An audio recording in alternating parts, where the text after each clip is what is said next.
ओम नमः सिद्धेभ्यः।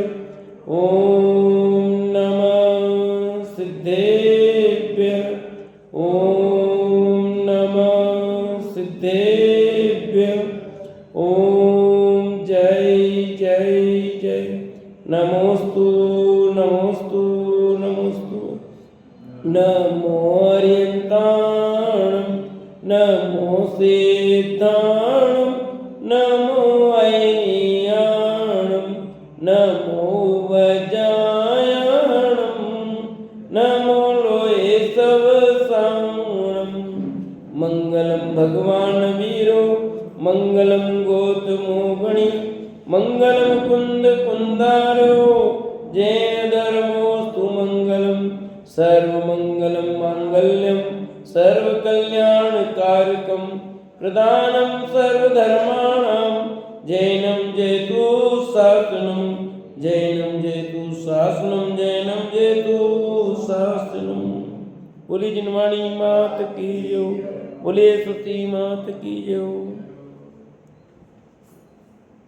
सलाका पुरुष ग्रंथ और 5वें सुमतिनाथ भगवान के 4 कल्याणों की चर्चा हो गई। दिव्य धनी खिलने वाली है, समोसरण लगा हुआ है और श्रोता प्रश्न करने के लिए तैयार है। इतनी बात अपनी कल हुई थी। अब श्रोता क्या प्रश्न पूछता है और क्या उत्तर आता है वो अपन देखते हैं। पेज नंबर 55 पर एक भव्य श्रोता के मन में प्रश्न उठा, प्रभु बिना छने पानी पीने में क्या दोष है? जब घर में नलों द्वारा वाटर बक्स से फिल्टर पानी आएगा तो बार बार छानना क्यों आवश्यक है? समझ आएगा प्रश्न? कि श्रोता ने प्रश्न पूछा है कि पानी छानकर क्यों पीना जरूरी है? जब वाटर बक्स लगे फिल्टर्स होकर के पानी आ रहा है इतना बढ़िया, तो फिर भी जानने की क्या आवश्यकता है? तो उत्तर क्या आता है, सुनो। हे भव्य सुनो, अब आगे विज्ञान के युग में वस्त्र से छने जल की उपयोगिता और अधिक बढ़ेगी। न केवल जैन, अन्य मत वाले भी छन्ना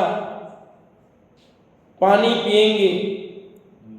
छना मतलब निर्जंतुक, क्योंकि सूक्ष्म दर्शक यंत्रों से भी सिद्ध हो जाएगा कि बिना छने पानी में चलते फिरते असंख्य सूक्ष्म त्रस्त जीव होते हैं। ठीक है, ये बात सब जैन अजैन सब लोग समझ जाएंगे। उन जीवों के उदर में जाने पर वे तो मरते ही हैं, अनेक उदर रोगों को भी उत्पन्न करते हैं। छना पानी पिएंगे, पेट में जाएंगे, जीव तो मरेंगे और वो पेट में जाकर के अनेक बीमारियां पैदा करेंगे। इसलिए जीव रक्षण और स्वास्थ्य संरक्षण, 2 बात आ गई। जीव रक्षण और स्वास्थ्य संरक्षण की दृष्टि से वस्त्र गालित जल पीना अत्यावश्यक होगा। एक शब्द डाला, ध्यान रखना। पकड़ा कोई शब्द आपने? हाँ, वस्त्र गालित, वो छन्नी से छाना हुआ नहीं आपका। चाय की छन्नी से छानते हो ना, वो छन्नी नहीं, वस्त्र गालित लिखा है। वस्त्र गालित जल पीना अत्यावश्यक होगा। क्या फर्क पड़ता है वस्त्र और छन्नी में? आप ऐसा करना, छन्नी से पानी छानना और कपड़े से छानना, कौन सा पानी जल्दी छनता देख लेना। पहले चाय भी कपड़े के छन्ने से छानते थे, आपको पता हो तो। आप में से किसने छानी कपड़े में से? नहीं छानी आपने? हमने तो छानी कपड़े से। और दुकानदार भी रखते थे कपड़ा छन्नी की जगह, पहले कपड़े में ही छानते सारी चाय और पूरे निचोड़ते थे। बहुत समय अभी भी है जो कपड़े में से ही छानते चाय, अभी भी है जो चाय भी कपड़े में ही छानते हैं, छन्नी का उपयोग नहीं करते। क्योंकि प्लास्टिक की छन्नी वो आपके स्वास्थ्य के लिए हानिकारक है। कैंसर जैसे रोग पैदा हो रहे हैं। जितना प्लास्टिक का प्रयोग बढ़ता जा रहा है वो बीमारी का कारण बढ़ता जा रहा है। प्लास्टिक के में चाय पीते, दूध पीते, इन सब सामान रखते, प्लास्टिक प्लास्टिक प्लास्टिक। पानी भी प्लास्टिक के बोतल बंद कर रहे हैं अभी सरकार, एक राज्य में शुरू हो गया है, उसकी जगह दूसरे बोतल चालू किए उन्होंने। तो ये सब क्यों नुकसानदेह है? तो पानी छानकर पीने की आवश्यकता सबके समझ में आएगा। यद्यपि वाटर बक्स से फिल्टर होकर पानी आएगा, परंतु प्रति 2 घड़ी में पानी में जीव उत्पन्न हो जाते हैं। अतः जब भी पानी पिए छान कर ही पिए, जब भी पानी पिए छान करके भी, क्यों 2 घड़ी में तो अनजाना हो जाता है। केवल ज्ञान में भूत एवं भविष्य का ज्ञान भी वर्तमानवत स्पष्ट जानने में आता है। अतः भाषा में वर्तमान काल प्रयोग भी निर्दोष समझे। मनुष्यों को सदा वस्त्र से छना हुआ जल ही पीना चाहिए। अगालित जल पीना पाप बंध का कारण है। दयालु जनों को स्नान आदि के काम में भी पानी को छान कर ही उपयोग करना चाहिए। सिर्फ पीने की बात नहीं, दयालु जनों को स्नान आदि के काम में भी पानी को छान कर ही उपयोग में लेना चाहिए। पीने में लेते हैं, और पीने में भी कितना लेते हैं अपने अपने घर में अपनी अपनी बात सब जानते हैं, किसी को पूछने की जरूरत नहीं है कि कितना पानी छान कर पीते हैं। और कदाचित घर में तो बाहर जाते तो बड़ी दिक्कत हो जाती है, सब किस किस भरोसे खाएं किस भरोसे पिए ऐसा लगता है। सब आधा झूठ बोल देते हैं, आधा गड़बड़ हो जाता है। इसलिए ऐसा मन करता है, आपको कहा ना रास्ते में ऐसा आप थे कि इस सोच के भोजन में भी वास्तव में अब जाने का, उसमें तो जिमते ही नहीं अपन, इस सोच में भी जिमने में अब ऐसा मन लगता है कि नहीं जात बढ़िया है। बस वो करते, कुछ लोग जो स्वयं सोच कर खाते हैं वो थोड़ा ध्यान रखते हैं कि सब गर्म पानी करना ये करना, पर जो खाते ही नहीं है उनको ठेके पे दे देते हैं, उनकी मर्जी पे जैसे कर दिए वो ठीक है, कुछ नहीं गड़बड़ ऐसा। पर जो स्वयं खाता है वो रेके भोजन बनवाता है वो जरूर व्यवस्थित बनता है। और जो सब खाते नहीं है उनको ध्यान नहीं होता, वो तो अपने हिसाब से वो दे देते हैं, वो कर लेंगे, वहाँ सोच का करना ठीक है। सोप नहीं, पानी नहीं, क्या करते हैं, क्या गड़बड़ करते हैं। लास्ट पानी छान के 1 घंटा 2 घंटा, फिर बाद में सोप डाला, क्या लेना देना रहा उसका।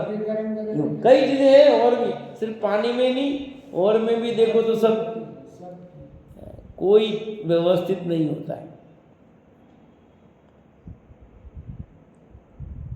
मनुष्यों को सदा वस्त्र से छना हुआ जल ही पीना चाहिए। अगालित जल पीना पाबंद का कारण है। दयालु जनों को स्नान आदि के काम में भी पानी को छान कर ही उपयोग करना चाहिए। स्नान करने में भी, कपड़े धोने में, यानी बिना छना जल काम न लेंगे, बिना छना जल तो सब में, यानी कि बर्तन आप धोते हो उसमें भी छना हो बने। अब अपन ने क्या किया, छने के चक्कर में थैली लगा दी, एक थैली लगा दी, वो थैली तुम महीनों तक नहीं बदलो। ये तो आप जब काम में नहीं तब लगाओ, फिर जीवानी करके सुखा दो तो ठीक है, वो भी उतनी मोटी सही ढंग की हो तो, बाकी तो वो सही भी नहीं है। इससे बढ़िया है नई थैली लगाना, जो अच्छा है, जो महीने पर थैली लगने से तो वो तुम्हें कितने जीव मरते हैं, पर एक प्रतीक रूप में है, भले बाकी कोई दम नहीं है। और संस्थानों में जगह जगह जाते हो थैली लगा रखी है, वो ऐसे चलती है, बस एक प्रतीक रूप है, बाकी कोई छना हुआ वना पानी नहीं है। ठीक है, एक प्रतीक है कि हाँ पानी छान, ये बताता है कि पानी छान कर, बाकी कहीं कुछ नहीं है। वस्त्र गालित जल में भी एक अंतर्मूर्त के बाद पुनः समूर्छन 30 जीव पैदा हो जाते हैं। एक तदर्थ ब्रह्म नेमी दत्त छने और प्रासुक जल की अवधि का ज्ञान कराते हुए कहते हैं कि गालितम तोयमकुचै समुचित मुहूर्ततः परासुकम याम युगामाश्च सदुष्णम पराष्ट्रकान।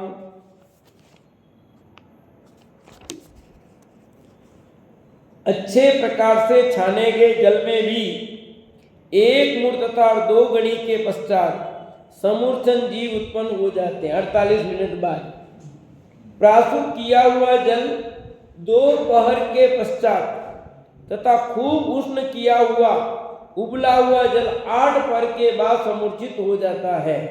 ठीक है, यानी कि आप बार बार पानी नहीं छान सकते हो तो एक काम तो कर सकते हो, क्या कि पानी को अच्छा उबाल लो और फिर उसको ठंडा करो, पियो। 24 घंटे तक मर्यादा, अच्छा उबला हुआ, सामान्य उबला हुआ है तो उसकी मर्यादा 6 घंटे की है, 12 घंटा। ठीक है, 12 घंटे के तो है ही नहीं, बीच में ये तो 6 घंटा। और ये पर क्यों आपने कितना उबला उस हिसाब से, हाँ मैं कह रहा हूँ ना है, वो आपके उबलेपन पर चलेगा, सीधा सट बात है। कोई चीजें कोई हर शब्द पर नहीं पकड़ना, उसका क्या सिस्टम है वो अपने को पकड़ना चाहिए। जैसे अंतर्मुहूर्त है, आपने मामूली गर्म किया तो फिर 6 घंटे भी नहीं होता, वो थोड़ा सा ज्यादा गर्म किया 6 घंटा, फिर आपने बहुत विशेष गर्म किया है और एक अच्छा उबाल दिया पानी तो फिर 24 घंटे की मिले। तो आप ये कर सकते हैं, हम तो शाम के समय पानी छान करके अच्छा गर्म कर लेते हैं ताकि वो ठंडा हो जाता सुबह, तो दिन भर काम में आ जाता है। अब सुबह गर्म करोगे आप बहुत उबला हुआ और पानी पीना पियोगे कैसे, ठंडा मिलेगा नहीं। ये भी कर सकते हैं अपन, और वास्तव में अपने स्वास्थ्य के लिए बहुत लाभकारी है। पर अपना ये आलसपन कौन करे, फिर रात के समय भूल जाते हैं कौन पानी गर्म में, फिर सुबह भी देखो ऐसा गर्म कैसे पिया जाएगा, 50 नखरे चलते हैं सबकी दुनिया के अलग अलग, जबकि आप दूसरों के लिए कर रहे हो तो अपने लिए कर रहे हो। मैं बीमार हो रहा हूँ, मेरे ये दर्द हो रहा है, ये दर्द हो रहा है, गोलियां 1000 रुपए की खाने को तैयार हैं, पर वो सीधा सीधा काम है। आप ऐसा प्रयोग करके देखो, 2-3 में लगातार पानी, 1-2 दिन में नहीं, 3 महीने तक लगातार ऐसा पानी पियो, फिर आपके स्वास्थ्य में फर्क नहीं आया तो बोलना। और सुबह उठ करके गर्म पानी करके 2-4 गिलास पियो, आपका पेट साफ, आधी बीमारी खत्म। नहीं 4 गिलास तो 2 गिलास पियो, उठते ही पानी छानो, गर्म कर लो, या शाम को गर्म कर लिया सुबह उसको गर्म किया, हल्का गुनगुना पानी पीना। तो ये यहाँ जो बात कही गई है आगम प्रमाण बात है और वैज्ञानिक बात है। ये कोई शास्त्र में लिखी इसलिए नहीं, ये सब बातें सचमुच स्वास्थ्य की दृष्टि से महत्वपूर्ण है, धर्म से जोड़ी गई है, क्योंकि इसमें हिंसा का, दोष का अभाव होता है, पर ज्यादा महत्वपूर्ण स्वास्थ्य है। और स्वास्थ्य अनुकूल होगा धर्म नहीं कर पाओगे, प्रतिकूल होगा तो आप कैसे करोगे बताओ। मुनिराज कैसा पानी पीते बताओ, चलो है गर्म पानी पीते हैं कि ठंडा पीते एकदम फ्रिज का, क्यों सुमन दीदी? गर्म पानी पिया जाता है, गर्म नहीं पर गर्म किया हुआ ठंडा तो पी सकते हो है, पर अपन क्या करते हैं फ्रिज का पानी। कुछ लोग ऐसा भी करते हैं, गर्म प्रासुत जल पीना है पर वो उन्होंने क्या किया, पूरा गर्म कर दिया, अच्छा फिर ठंडा तो उसको फ्रिज में जमा दिया फिर, और फिर साथ में लेके यात्रा में आए, हमको भी पिलाया। मैंने कहा, मैंने कुछ नहीं कहा उनको, क्योंकि बड़े लोगों को किसी को कुछ कहना अच्छा नहीं होता है, पर मन में विचार बहुत विकल्प आया कि ये प्रासुत नहीं रहा जल, आपने बहुत गर्म करके रखा तो है, अब पर वो पानी अब चला रहे हो आप 24 घंटा, पर वो बहुत ठंडा ही कर दिया ना फ्रिज में, तो वास्तव में वो नहीं रहता है। बर्फ जमाओ काम में ले लिया उतने तो ठीक है, परंतु आप उसको पूरा पीने के लिए पानी काम में ले ही लो लंबे समय तक, तो वो फिर नहीं चलता है।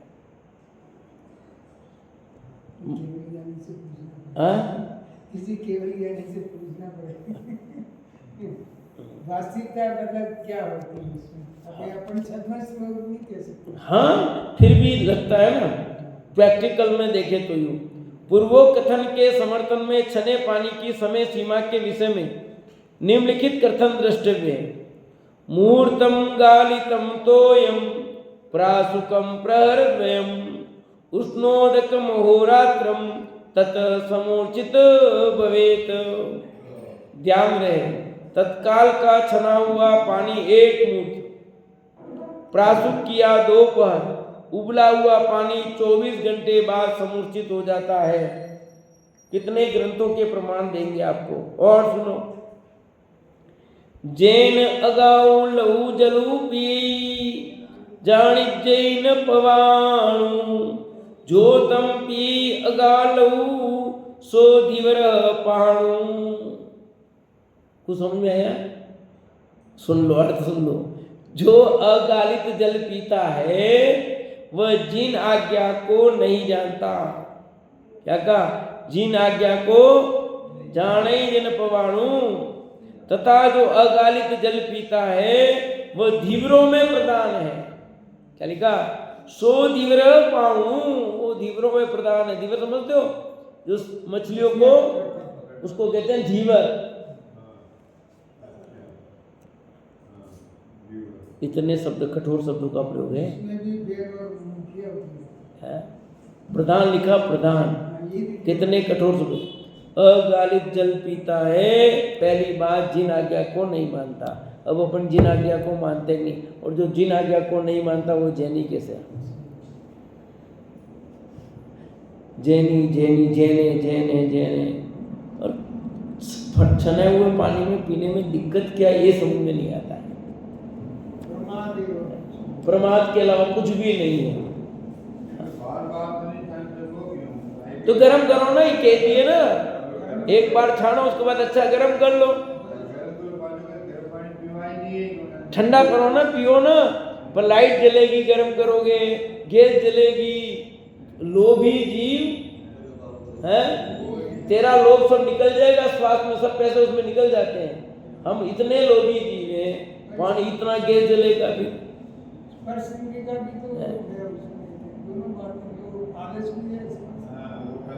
आलस इतना कौन करे बार बार, फिर करके छोरे नहीं पिएंगे। ये गर्म पानी पिया जाता है, 50 नाटक चलते हैं, आप पी लो तो छोरे नहीं पिए। सबकी एक घर की स्थितियाँ, सबकी घर की स्थितियाँ न्यारी न्यारी है, समझिए।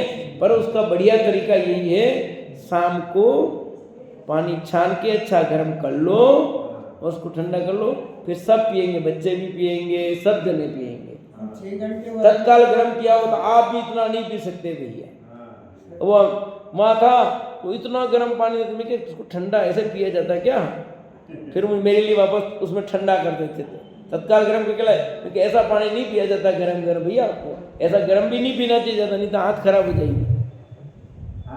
फिर वो थाली में ठंडा करवाता, फिर बाद में लेता। 6 घंटे का भी रसोई का काम हो जाता है इसमें। हाँ, 6 घंटे वाला 2 बार कर लो, जो भी समझ में आए वो करो ना। दिन में 1 बार और दोनों टाइम का काम हो जाता है। पहले इतना सिस्टम तो था, सुबह भी पानी छानते थे, शाम को भी छानते थे। 2 बार तो छानते ही थे, पर अब तो वो 2 बार तो गया काम से। और 1 बार भी क्या, आजकल वो लग गए सबके घरों में, ये आरओ लग गए, तो कई लोग तो आरओ का पानी भी नहीं छानते हैं। तो ये और गड़बड़ है। फिर यद्यपि उसमें 45 छन्ने लगे, भले लगे हो, तो भी आपका काम सही नहीं है।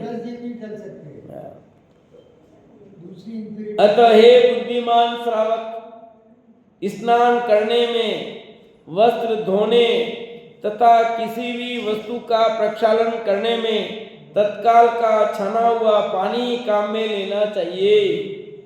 क्योंकि जो बिना छने पानी से स्नान आदि भी करते हैं, उनसे जीवों की हिंसा होती है, और हिंसा होने से अहिंसा धर्म का नाश होता है। ये अपने से नहीं पड़ रहा है।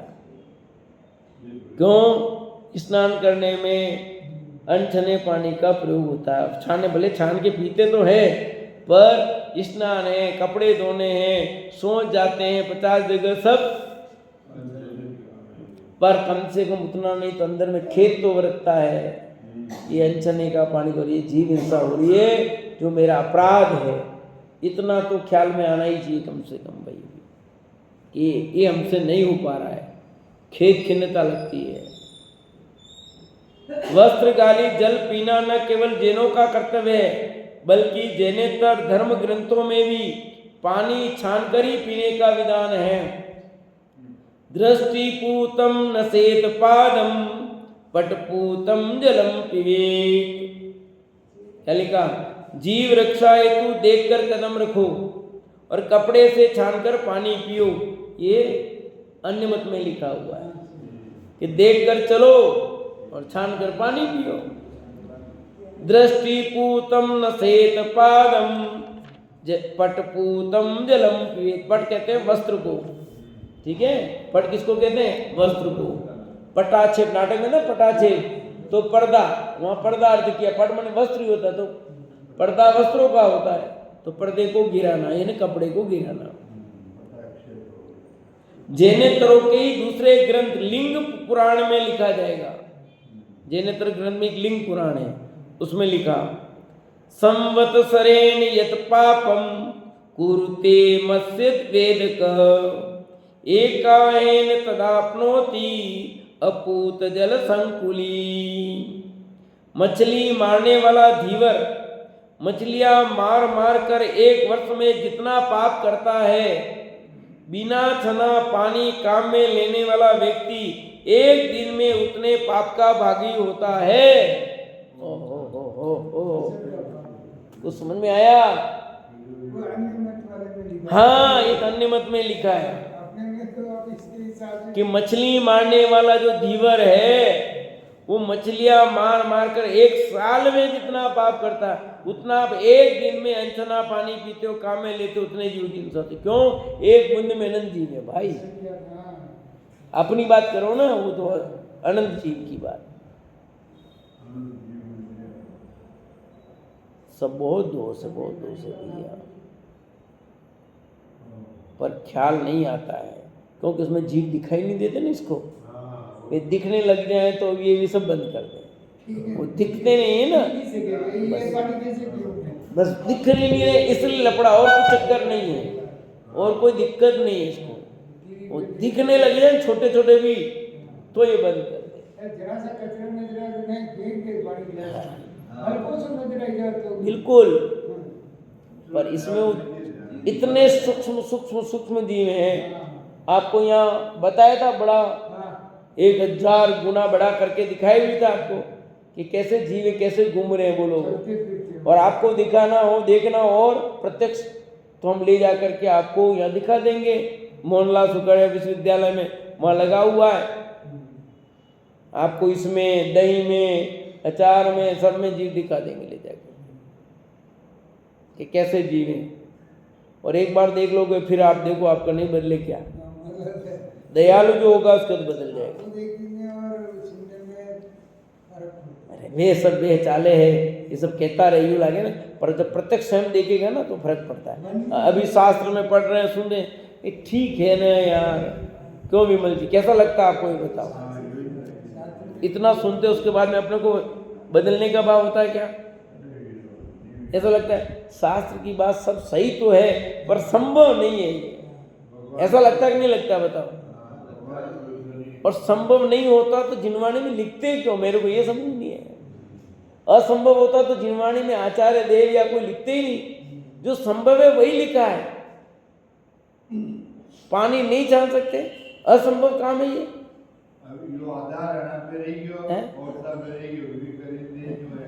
असंभव होता तो क्यों लिखते हैं? कि वो उनके जमाने में क्या है, कुएं से पानी लाते थे, उतना पानी। आज के जमाने में तो घर में नल है और हर कमरे में बाथरूम में भी 4 नल, ठीक है। फिर क्या, और गर्म पानी में भी अपने गीजर लग गए, नहीं तो सोलर लग गए आजकल। सोलर में गर्म पानी होता है ना, तो सोलर ऐसे कहां से चलेगा? शाश्वत धाम में लगाया था गर्म पानी के लिए सोलर। तो फिर कल्पना बेन आई, उसने कि क्या कर रहे हो, बहुत हिंसा का काम करो। अजीत जी को बुला करके उनको कहा वो सीधा गर्म के नल से आ रहा था, फिर उन्हें बंद किया, फिर वापस वो बंद कराया। गीजर से थोड़ा ठीक है, गीजर ही है वो तो। सोलर से करो किससे करो, बात एक ही है। पानी तो आप सोलर से करोगे, गर्म हुआ या गीजर, एक ही बात है वो तो।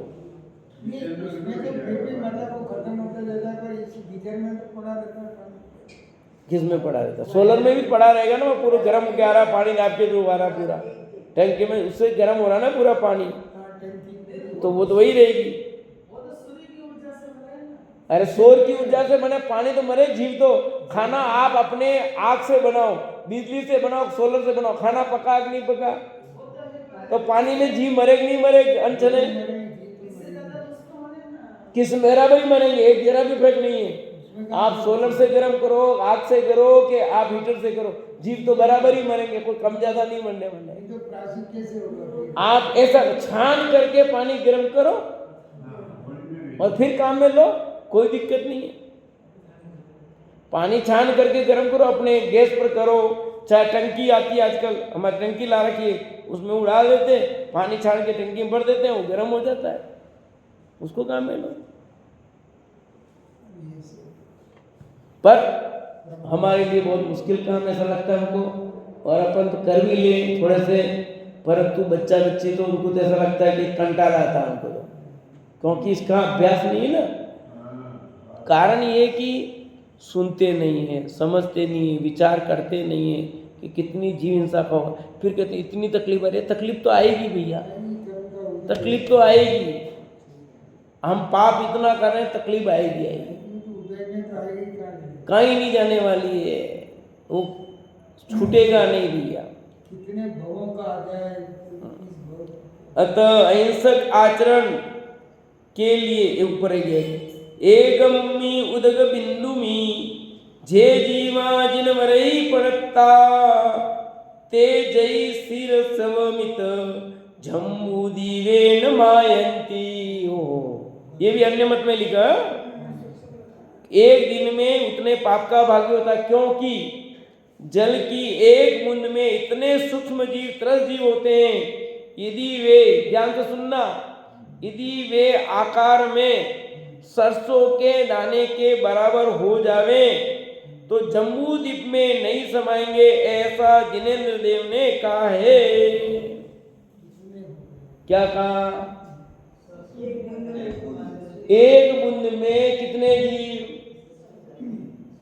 कि सरसों का दाना, सरसों का दाना इतना बड़ा होता है ना, सरसों का दाना तो सरसों बेचते दुकान पे, बिल्कुल छोटा सा होता है, राई से थोड़ा बड़ा होता है सरसों, ठीक है।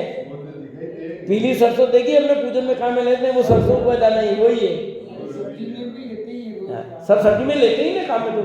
तो सरसों का दाना जो छोटा सा कण है, उसके बराबर जीव हो जाए खाली, तो सिर्फ भारत नहीं लिखा, राजस्थान नहीं लिखा, भारत नहीं लिखा, भरत क्षेत्र नहीं लिखा, एरावत क्षेत्र नहीं लिखा, विदेश क्षेत्र नहीं लिखा, पूरा विदेश क्षेत्र लिखा, अरे जम्बूद्वीप लिखा, जो 1 लाख योजन का है, समझा कि नहीं है? इतने जी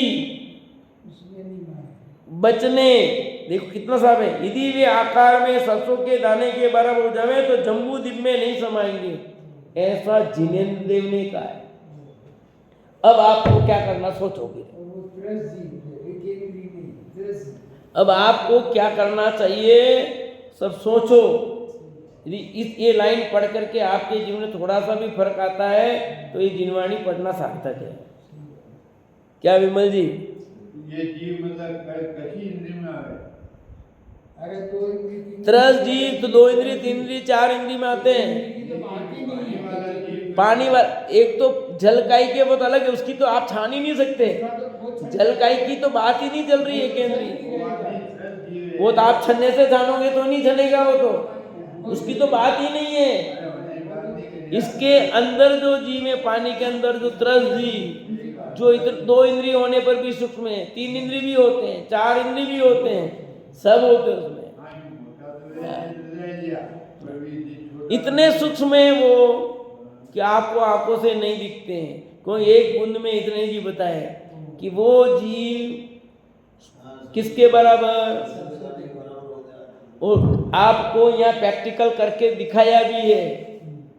मैंने आंखों से देखा भी है, कुएं में पानी था, वो आप देख रहे हो वो तो अलग ही है, ये तो और दूसरे जो नहीं दिखने वाले, बाकी तो रोज देखते हैं पानी में अपन जीव सारे। एक बूंद में ये बूंद जो आपको जीव नहीं दिखते हैं उन जीवों को बड़ा कर दें, और आपको यहाँ बड़ा करके दिखाया था कैसे घूम रहे थे वो, हैं? सरसों के बराबर सबने देखे थे पानी में, यहाँ दिखाया देता शास्त्रता में नहीं, यहाँ बताया था अपने यहाँ प्रैक्टिकल में। एक बार ठीक है,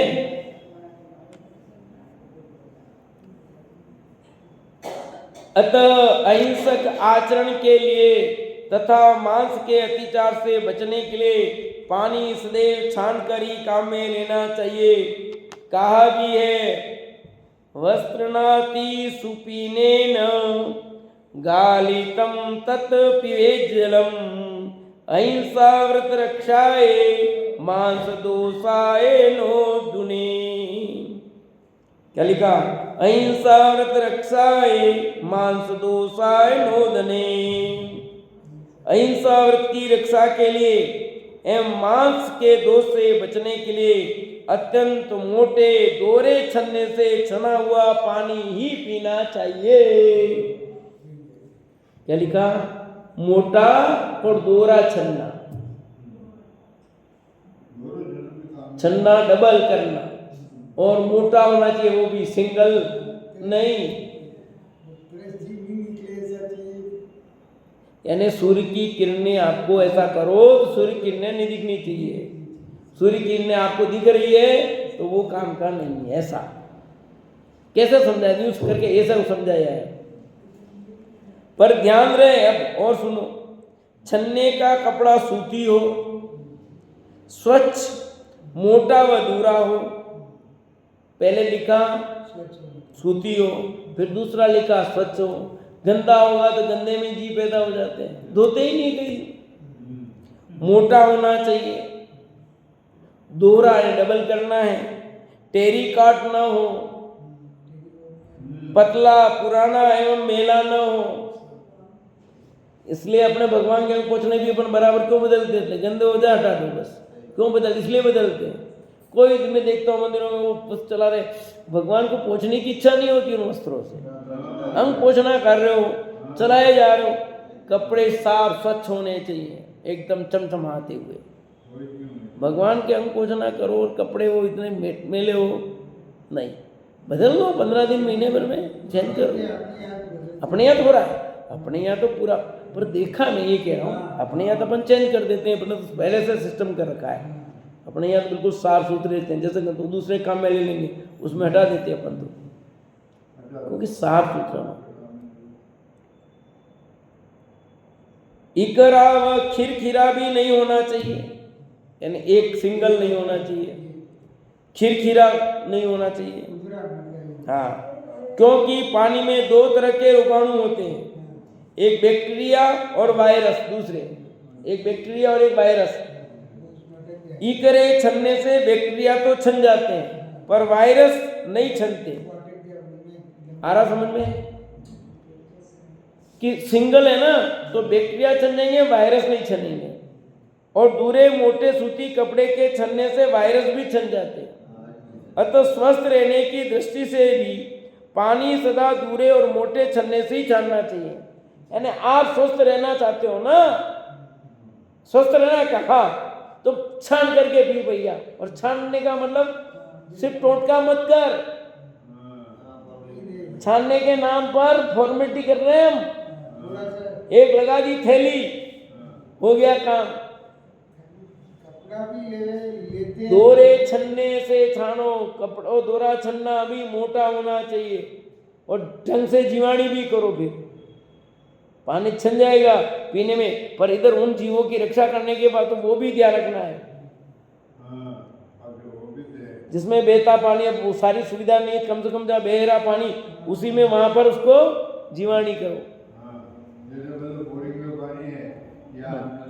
छने पानी पीने की प्रतिज्ञा लेने वाला हिंसा के महापाप से तो बचता ही है, साथ में सहज ही अनेक बीमारियों से एवं धोखाधड़ी के खतरों से भी बच जाता है। क्या करें, पर किसको समझाएं, किसको सुनाएं, कौन समझे। और खुद अपन आलसी, क्योंकि हम दूसरों के भरोसे हैं, क्योंकि अपन करेंगे नहीं, क्योंकि जिम्मेदारी सब किसकी है? बहनों की। वो करे तो ठीक, अपन ठेकेदारी नहीं लेंगे, भाई लोग भी कम थोड़ी है, क्यों? सही बात है कि नहीं? कहेंगे नहीं पानी खाएंगे, पर खुद भी तो कुछ है। इसलिए बहनों के हृदय में बहुत दया उभाव हो और उनको ये सब जिम्मेदारी है कि वो शुद्ध आटा, शुद्ध भोजन कराए, वो स्वयं भी करे, दूसरों भी कराए, बहुत पुण्य बांध देती है। हाँ हाँ, सचमुच वेद। वो कितनी जिम्मेदारी पर उस नारी के पीछे उसको कितना ध्यान, वो खाने में ध्यान रखती है, देख करके तो कितना पुण्य बांध लेती है। उसकी स्त्री पर्याय का छेद हो सकता है। क्यों? हर कदम पर विवेक रखना है उसको, बस ये कि मेरे द्वारा जीवन से ये परिणाम उसको खाना बनाते भले आरंभ है, फिर भी पुण्य बांध देती है। और भाई साहब ने तो कितनी बार बोला ही है, सुमत प्रकाश जी ने तो, कि आप दाल ली और दाल शोधन करने लगे तो दाल बनाने का भाव भले बाबू, पर दाल शोधन करने का तो परिणाम पुण्य परिणाम है ना, जीव रक्षा का परिणाम है। आपको पानी पीने का परिणाम भले पाप रूप भले हो, पर पानी छान कर पीने का परिणाम पुण्य परिणाम है ना। दया का भाव है कि नहीं? भोजन करने का परिणाम भले पाप रूप परिणाम है, पर भोजन शुद्ध करना और देख करके शोधन करके खाने का परिणाम तो पुण्य परिणाम है। ये क्यों भूल जाते हैं? कितना आप ज्यादा चीजें इकट्ठी नहीं करो, कम करो, मर्यादित गेहूं पीसो और उनको कम समय में काम में ले लो, ये परिणाम रहता है आपका, पुण्य बांध रहे हो आप, जिसमें कुछ करना ही नहीं है। करते रहे हो, गेहूं तो पीस ही रहो, पर देख करके पीस लिया आपने, और कम थोड़े पीसे तो समय भी कम लगा और जीव हिंसा भी नहीं होगी, सब काम हो जाएगा।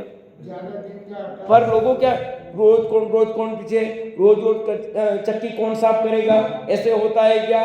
इतने हमारे तर्क वितर्क और आलस जो हमारे लिए खुद के लिए स्वास्थ्य के लिए घातक है, और तुम भी खाते हो। मैं मेरे स्कूल में कहता हूँ उनको, खाना जो बनाते हैं ना भाई, मैं कहता हूँ तुम सोच की बिल्कुल बढ़िया साफ करके गेहूँ पिसाओ। मैं कहता तुम भी खाना खाते हो ना, पानी छान के लोग छान के ठंडा दे रखा है छान। मैं कहता देखो तुम जैसा तुम बनाओगे वैसा तुम यही खाती हो, तुम्हारे पेट में भी वैसा जाएगा, तुम बीमार होंगे, और ये तुम्हारे ही बच्चे हैं।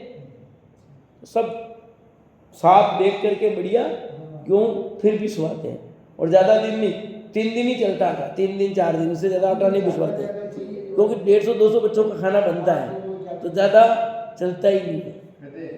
हाँ, डेली बनता हमारे, और बिना लहसुन, बिना प्याज, बिना आलू कोई चीज़ नहीं लगाता, सब बढ़िया बनवाता हूँ। गाँव में के सब में, शहर में सब में है, सब में है, सब स्कूलों में, सरकारी स्कूलों में सब में मिलता है।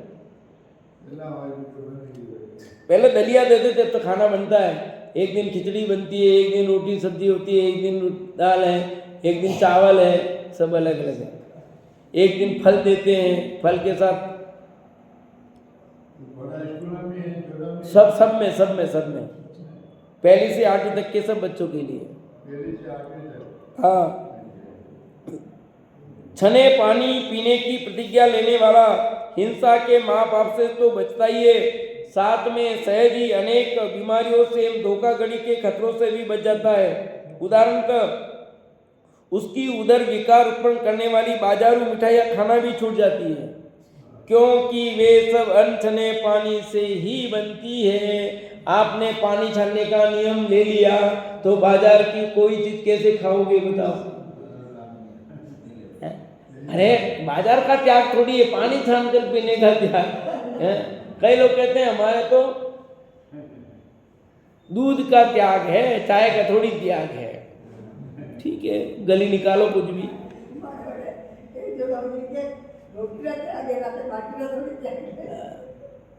सब अलग अलग तर्क हैं। संक्रामक रोग फैलाने वाली होटलों की चाय काफी भी छूट जाती है, क्योंकि ये भी अनछने पानी से बनते हैं। एक भाई ने कहा था मैं रात को पानी नहीं पीता, इसलिए मैंने गोली सीधी यूं ही उतार दी। मैंने कहा पानी नहीं पीता ना, क्यों दवाई चली है, बिना पानी के ले ली, उतार ली। सबके अलग अलग तर्क हैं, किसको क्या कहें। संक्रामक रोग फैलाने वाली होटलों की चाय काफी भी छूट जाती है। जो अनछने पानी नहीं पिएगा वो होटलों की चाय कैसे पिएगा बताओ। क्योंकि ये सभी अनछने पानी से ही बनते हैं। नहीं आजकल तो क्या है, वो उसका लेते आरओ का, अरे आरओ का पानी भी अनछना ही तो है। उसे कोई धोखाधड़ी से बाजारू खाद्य या अपेय वस्तु नहीं पिला सकता, क्योंकि अब वह अनछने पानी का त्यागी होने से बाजारू वस्तु खाता ही नहीं है। अरे मतलब रास्ते में ठगा नहीं जाओगे, आपको चाय पिला दी और चाय में कुछ मिला दिया था, आप वहीं बेहोश हो गए, सारा माल लूट लिया, तो हम खाते पीते नहीं, हमें कौन उतारेगा बोलो। आप बाजार का पानी पियोगे नहीं, बाजार की चाय पियोगे नहीं, तो कुछ चलता नहीं, तो आपको क्या करेगा बोलो। आप रहोगे नहीं स्वस्थ। और हम तो बच्चे हैं, ठीक है, कि कुछ काम में नहीं आता है। इस तरह छने पानी से लाभ ही लाभ है। इस तरह छने पानी से दया धर्म के साथ स्वास्थ्य का लाभ भी मिलता है, जीवन भी सुरक्षित होता है। इन सब के साथ उसकी जो सामाजिक प्रतिष्ठा बनती है वह भी कोई कम नहीं है। इस तरह छने पानी पीने से लाभ ही लाभ है, हानि कुछ भी नहीं। अतः सभी को छना पानी ही पीना चाहिए। बोलो छानकर पानी पियोगे तो कोई हानि हो तो बताओ एक आदमी, कोई तो हानि होगी। एक हानि है, क्या है कि कहीं जाए तो रास्ते में पानी कहाँ मिलेगा। ऐसे घर के से लेके जाओगे ना तो फिर दिक्कत नहीं। और वो जो लेके नहीं गया मार्केट पर से ट्रेन खराबी पानी नहीं क्या मिलेगा, और आपके साथ पानी होता तो आप पी सकते हो। और ऐसा हुआ है, हमारा पानी कईयों के काम आ जाता है। अभी अहमदाबाद जो हुआ ना, हॉस्टल में जो जैन थे ना, उन्होंने जैन हॉस्टल चालू नहीं किया, तो वो लोग उन्होंने खाना खाए नहीं, वहाँ थे ही नहीं। हाँ अभी हुआ ना, तो चले गए थे, सब बच गए, बच गए ना।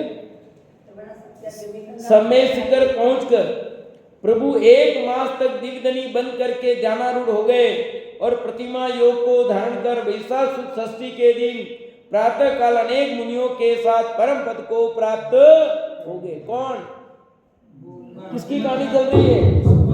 सुमतिनाथ भगवान की, जो पहले रत्न संचय नगर के राजा महाबल हुए। कौन?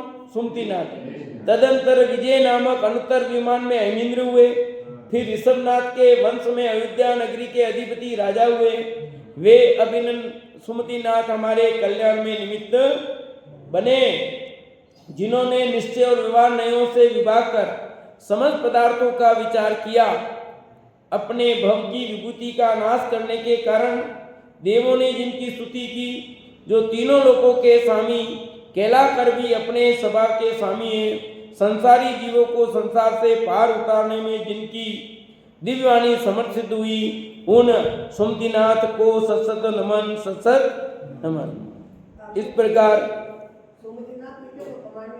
अनामी अभिनंदन के ऊपर मैं सही बढ़ियो बनवा वाला दोनों सही रखने चाहिए।